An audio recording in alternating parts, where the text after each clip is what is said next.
Самбайцааны үзэгчтэй оройн төргийн үзэгч та бүхэндээ зах зээл цаг үе нэвтрүүлэг хүрч байна. Энэ удаад бид эдийн засгийн бодлогын асуудлыг хөндөж байна.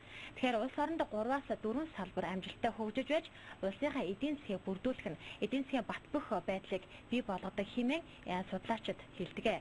Гэтэл манай улс зөвхөн уул уурхаан гэсэн ганцхан салбар манай улсын эдийн засгийг бүрдүүлж байгаа нь олон эрсдэлтэй байгааг ийхүү судлаачид тайлбарлаж байгаамаа. Хэврээ зөвхөн уул уурхай гэж дагнаад байх юм бол Голланд өвчин буюу баялагын хараалт өртөх эрсдэлтэй байна.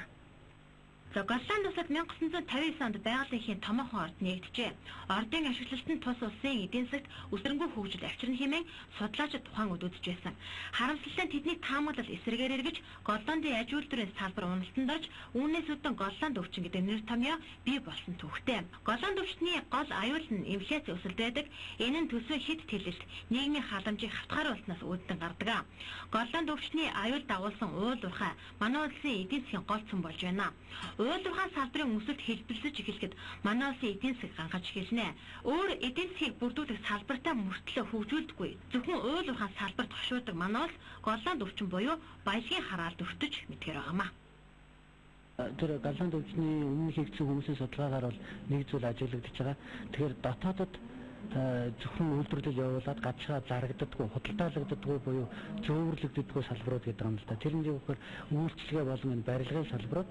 Тэгэхээр нэг хэсэг хүмүүс хэд их орлоготой болсноор дотоодод зөөвөрлөгддөггүй энэ салбаруудын үн бол хэтэрхий өсөж байгаа. За нэг юм тал бай. Тэгэхээр дотоодын бараа бүтээгдэхүүн бол харьцангуй өндөр үнэтэй болж дотоодох инфляцийн түвшинх өндөр байх ийм хандлага ажиглагдаж байгаа. А нөгөө талаас дэлхийн зах зээл дээр өрсөлддөг салбарууд л да, аж үйлдвэрлэлийн салбарууд. Ийм салбаруудын бүтээгдэхүүн нөгөө төрөүний валютын хандлага чангаралтаас болоод ерөөсөө өрсөлдөх чадваргүй болчихж байгаа. Өөрөөр хэлбэл биднээс хамгийн амархан гадаад бүтээгдэхүүнийг импортоод аваад хэрэглэж нь хамгийн шалбар арга болчихж байгаа. Тэгэхээр энэ тохиолдолд бол ерөөсөө аж үйлдвэрлэлийн салбарт хөрөнгө оруулалт орохгүй, аж үйлдвэрлэлийн салбар шинэ бүтээгдэхүүн бий болохгүй ийм байдал бол ажиглагдаж байна. Уул уурхай эдийн засгийн хөгжлийн зөвхөн боломж. А энийг хэрэг зэрэг ашигласнаас болоод эдийн засаг хөгжих үү, өсөх үү гэдэг нь бол хамаарат байх шиг харагдаж байна л да. Ерөнхийдөө тэгэхээр энд юу гэж ярьж байгаа вэ?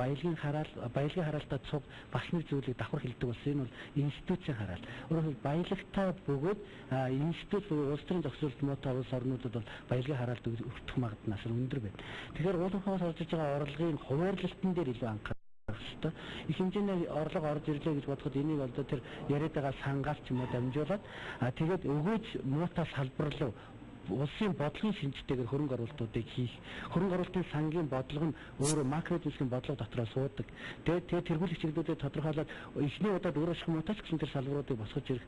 Тэгээд хүнийхэн хөгжил рүү хөрөнгө оруулалт хийх ийм асуудлууд бол бас чухал байна.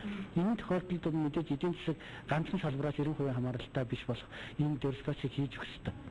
Өөрөөр хэлбэл бид яг үгээр эцсийн дүндээ эцсийн бүтээгдэхүүний үйлдвэрлэлийн салбар руу хөрөнгө оруулалт хийхгүй зүгээр ингээд уул уурхайн түүхий бүтээгдэхүүн гадшин гаргахлаар ингэж байх юм бол дэлхийн зах зээл дээр үнэн тогтдог энэ бүтээгдэхүүнүүдийн үнээс хамааралтай байгаа байдал хэдэн зуун жилээр үргэлжлэх болно. Өнөөдөр бид аж үйлдвэрлэлийн ямар салбарыг бий болгох, ямар бүтээгдэхүүнээр бид давуу талтай гэдгийг тодорхойлж тэр зүй бүр төрийн бодлогын хүчээр хөрөнгө оруулалт хийж тэр салбаруудыг босгож ирэх. Тиймээ хуучин одоо социализмын үед гэсэн чинь алдагдaltaй байсан чинь бид аж үйлдвэрлэлийн салбарттай байсан. Гэтэл өнөөдөр бид нар аж үйлдвэрлэлийн салбар гэдэг хэвлээд байх юм баг үндсэндээ алга болж байна. За малчхан орон гэдэг мөртлөө малаас гарах бүтээгдэхүүн ашиглаж мэдэхгүй манай улс харин цаашид энэ салбар руугаа анхаарах хэрэгтэй ч судлаачид хийж байгаа. Хамгийн гол нь байгаа бүхнээ хямд үнээр гаргахтаа биш боловсруулж өндөр үнээр худалдаалах нь чухал юм аа. Өвчин хийж ирдэггүй хийч ирдэг хэмээн манай ард түмэн ярьдаг. Харин улс орныг нэрвэх Голланд өвчнийг хүн болгон мэдсээр байгаа.